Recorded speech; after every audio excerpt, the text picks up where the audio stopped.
জীবনে যখন ভালো সময় যায় তখন বলে সব আমার হাতের কামাই, আর যখন খারাপ সময় আসে তখন বলে এটা আল্লাহর পক্ষ থেকে এসেছে। আছে না নাই? বিপদ থেকে বেঁচে গেলে, কে থেকে?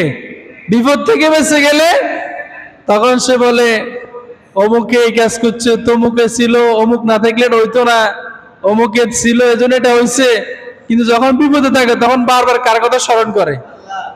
যেমন জাহাজে করে যখন মানুষগুলো গভীর সমুদ্র পার হয়ে এক জায়গা থেকে আরেক জায়গায় যায়, এমন অবস্থায় যখন বান তুফানের মধ্যে পড়ে, বাতাসের মধ্যে পড়ে, যখন তারা বুঝতে পারে ডানে তাকালো পানি, বামে তাকালো পানি, সামনে পিছনে সব দিয়ে কি, আর উপরে তাকালে কাকে দেখা যায়? আল্লাহকে। তখন সে বুঝতে পারে এই অবস্থায় আমাকে একজন বাঁচাতে পারে, তিনি কে?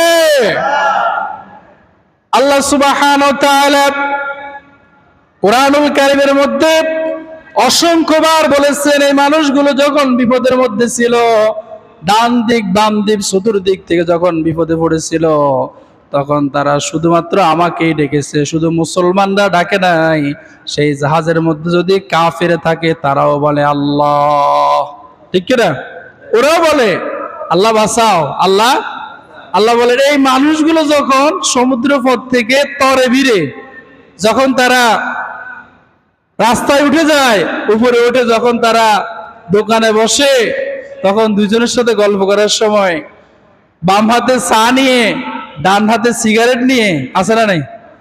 চায়ের মধ্যে টান দেয়, সিগারেটের ধোঁয়া ছেড়ে বলে আমাদের জাহাজের নাবিক বড় চালাক ছিল, আছে না নাই? আমাদের নাবিক বড় অভিজ্ঞ ছিল, যদি নাবিক না থাকতো তাহলে পুরো জাহাজ পানির তলে চলে যেত। কথা বলে ঠিক না? আল্লাহ সুবহানাহু ওয়া তাআলা তখন বলে আরে এই জাহাজের বিপদ থেকে বাঁচাইলো কে? আর এখন প্রশংসা করে কার? নাবিকের। কার? আছে না নাই?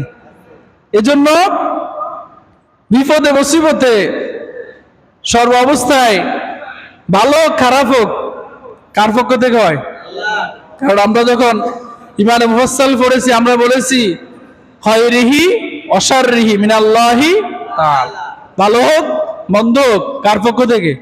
আল্লাহর পক্ষ থেকে। এজন্য তিন ব্যক্তির নেক আমল আল্লাহ কবুল করে না। এক হলো যে মা বাবার অবাধ্য, দুই যে ব্যক্তি মানুষকে খোঁটা দেয়, তিন নম্বরে যে ব্যক্তি তাকদীরে বিশ্বাস করে না। আল্লাহ তাআলা আমাদেরকে এই ধরনের সন্তান অথবা এই তিন শ্রেণীর ব্যক্তি থেকে হেফাজত করে বলে না, আমিন।